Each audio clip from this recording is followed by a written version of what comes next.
Assalamualaikum warahmatullahi wabarakatuh. Hai teman-teman semua, perkenalkan saya Yuswia Nur Ifa Fadilah, mahasiswa dari Institut Agama Islam Negeri Surakarta dengan program studi Pendidikan Guru Madrasah Ibtidaiyah dengan NIM 193141046 kelas 3B. Dalam video kesempatan kali ini saya akan melengkapi tugas akhir dari mata kuliah Sejarah Indonesia dengan dosen pengampu Bapak Muhtaufik MSI. Nah, pada kesempatan kali ini saya akan menceritakan tentang sejarah Keraton Kartasura. Untuk video selengkapnya bisa kalian simak di video berikutnya.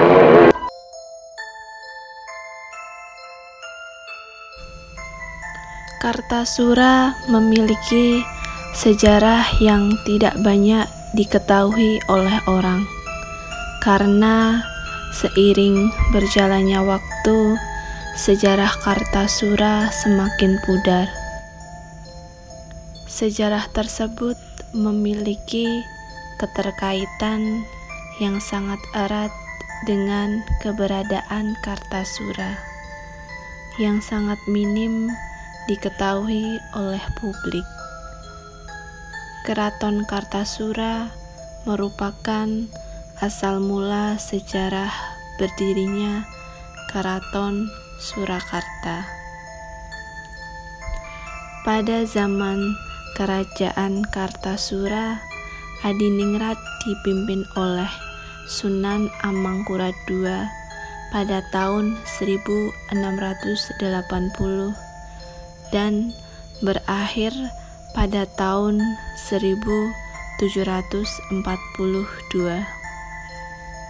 Sunan Amangkurat II adalah raja pengganti Sunan Amangkurat pertama.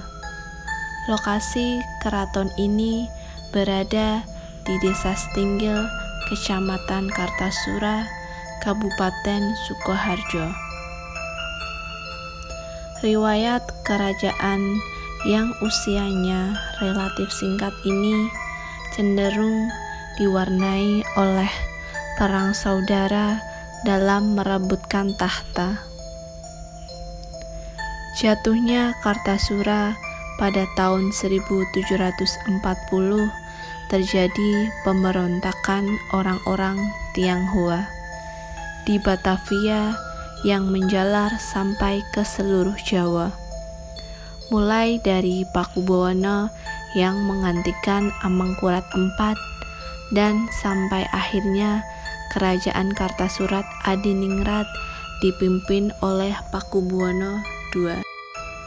Saat dipimpin oleh Pakubuwono II justru membuat kekuatan pemberontakan meningkat karena banyak pejabat anti VOC yang meninggalkannya.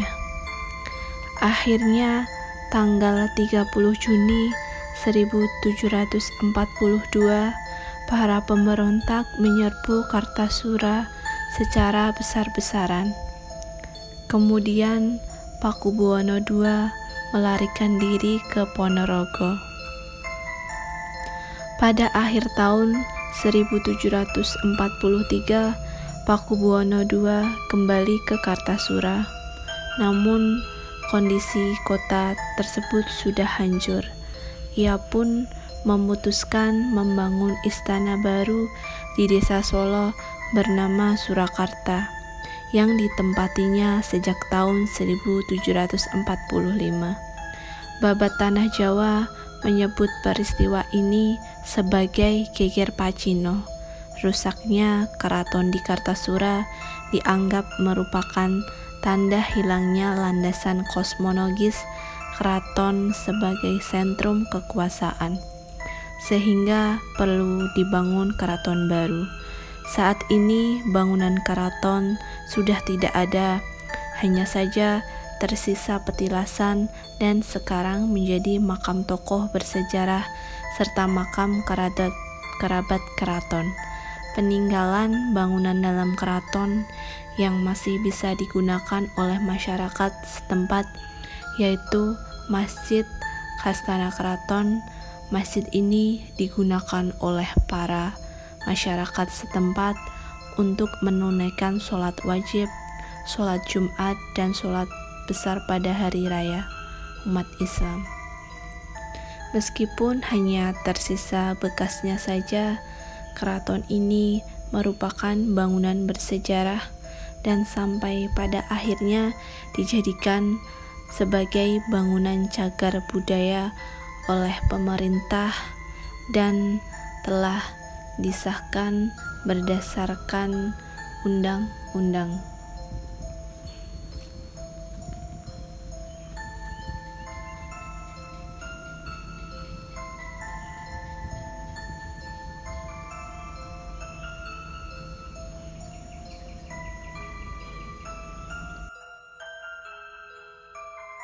Teman, di sini saya sudah berada di depan langsung dari peninggalan sejarah Keraton Kartasura, yaitu Benteng Menganti. Jadi benteng ini terbuat dari batu bata merah asli yang mengelilingi kompleks Keraton Kartasura. Meskipun ada beberapa bagian yang sudah rusak, namun benteng ini masih komplit mengelilingi bagian dari dalam Keraton Kartasura. Dahulu benteng ini memiliki ketinggian 6 meter hingga mencapai lebar 2 meter, dan juga pada zaman dahulu itu dijadikan prajurit untuk berpatroli dengan mengendarai kuda. Tapi sekarang ketinggian benteng sudah semakin berkurang disebabkan oleh usia yang semakin tua, dan juga menurut juru kunci dari benteng Keraton Kartasura ini, yaitu Bapak Surya Lesmana, juga menjelaskan bahwa naiknya permukaan tanah juga mempengaruhi dari kondisi benteng ini.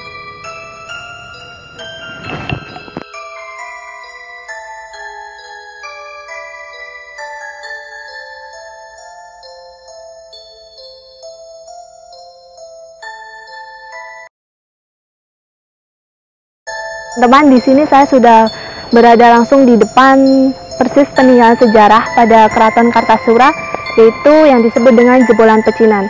Jadi Jebolan Pecinan ini merupakan saksi bisu orang-orang Tionghoa dan juga masyarakat anti VOC yang menjebol dari dinding Keraton Kartasura ini. Pada kala itu para pemberontak menjebol dinding ini dengan ledakan dari mesiu, yang kemudian menyebabkan Raja Mataram Islam, yaitu Pakubuwono II, melarikan diri ke Ponorogo.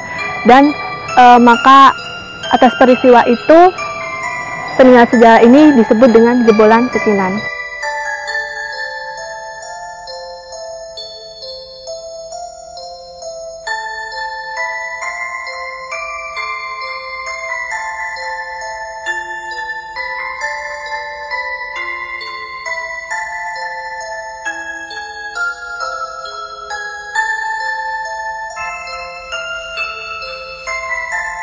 Nah teman-teman, di situs peninggalan selanjutnya yaitu Benteng Baluwarti atau disebut dengan benteng luar dari dalam Keraton Kartasura. Benteng ini terletak 450 meter dari dalam benteng Keraton Kartasura. Jadi benteng ini letaknya di luar ya. Jalannya seperti ini dan bentengnya ada di bagian kanan persis ini. Nah benteng ini meskipun masih ada, tetapi sebagian dari benteng ini sudah tidak terlihat lagi bentuknya, karena disebabkan pada zaman dahulu itu kurangnya rasa kesadaran masyarakat untuk selalu menjaga kebudayaan yang ada di daerah setempat mereka, yaitu dengan melestarikan apa yang ada, Benteng Baluwarti ini.